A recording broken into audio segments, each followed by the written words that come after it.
Elektroroller oder auch E-Scooter sind ja zurzeit nicht zuletzt aufgrund der Flexibilität und des Preis-Leistungs-Verhältnisses in aller Munde. Deswegen habe ich mir gedacht, ist es an der Zeit, dass ich für euch einmal einen E-Roller teste, weswegen es heute um den MacWheel E-Scooter MX1 geht. Aktuellster Preis unten in der Infobox. Viel Spaß, auf geht's!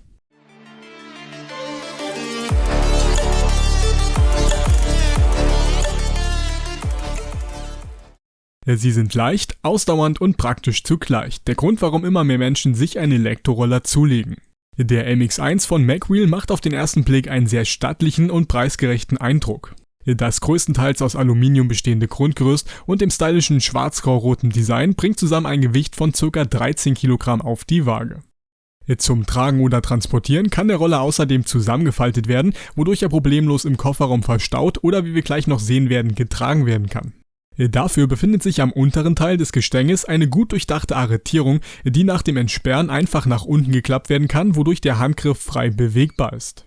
Der Clou am Handgriff selbst bzw. auch am hinteren Schutzblech befindet sich ein kleiner Mechanismus, der nach dem Herunterklappen des Handgriffs fest einrastet.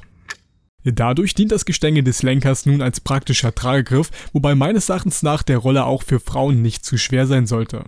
Wo wir gleich beim Handgriff sind, ist zu erwähnen, dass die Höhe vom Boden ungefähr 110 cm beträgt und damit auch für Körpergrößen über 1,80 Meter kein Problem darstellen sollte. Die Handgriffe selbst sind schön gummiert und besitzen eine hohe Rutschfestigkeit, wobei Bremse und Gashebel wie beim Fahrrad leicht zu erreichen sind.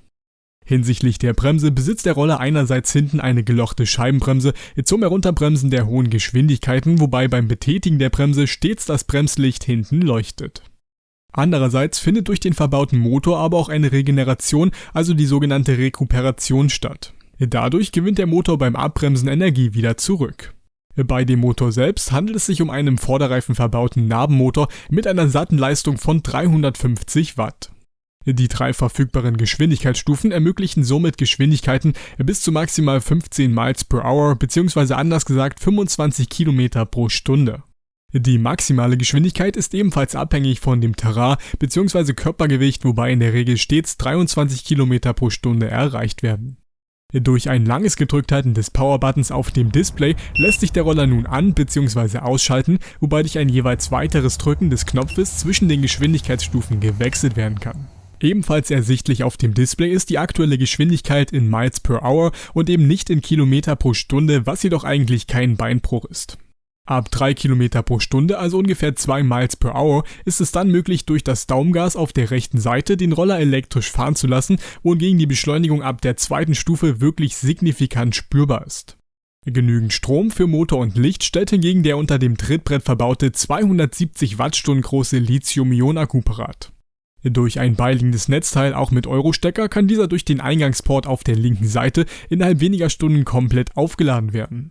Der Akkustand wird anschließend auf dem Display durch 5 Balken, also jeweils 20% dargestellt. Laut Hersteller soll die Akkukapazität bis zu 30 Kilometer reichen, abhängig vom Körpergewicht, dem Terrain, dem Fahrstil und anderen, also nur schwer zu pauschalisieren. Bei mir im Test reichte die Kapazität jedoch für eine Reichweite zwischen stets 20 und 25 Kilometern. Das dabei entstehende Fahrgefühl lässt sich im Großen und Ganzen als sehr gut beschreiben. Einerseits hat der Lenker eine optimale Höhe, wodurch man nicht verkrampft oder gebückt dastehen muss. Das Trittbrett ist ganzflächig gummiert und gewährleistet damit einen sicheren Stand. Die nächste Besonderheit: die verbauten Reifen. Hierbei handelt es sich nämlich nicht um Vollgummireifen, sondern um ein spezielles Patent. Die Reifen bestehen nämlich innerlich aus unterschiedlichen Schaumstoffschichten, wodurch einerseits eine gewisse Federung erreicht wird und andererseits der Reifen gegen Scherben und ähnliches resistent ist, da sich kein Luftschlauch im Inneren befindet. Zum Abstellen besitzt der Roller dann noch auf der linken Seite einen kleinen Ministänder, der ohne sich zu bücken mit dem Fuß aus ein- und ausgeklappt werden kann. Auch für Nachtfahrten verfügt der Roller auf der Vorderseite über eine LED-Lampe sowie auf der Rückseite über ein rotes Rücklicht, die durch ein zweifaches Betätigen des Power-Buttons einfach aktiviert werden.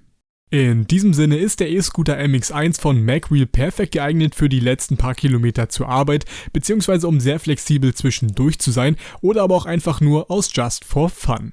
Okay, das war's dann auch schon wieder. Ich würde mich freuen, wenn du dem Video einen Daumen nach oben gibst und den Kanal kostenlos abonnierst, um meine Arbeit zu unterstützen. Der aktuellste Preis ist nochmals unten in der Infobox. Ein schönes Wochenende und bis zum nächsten Mal. Tschüss.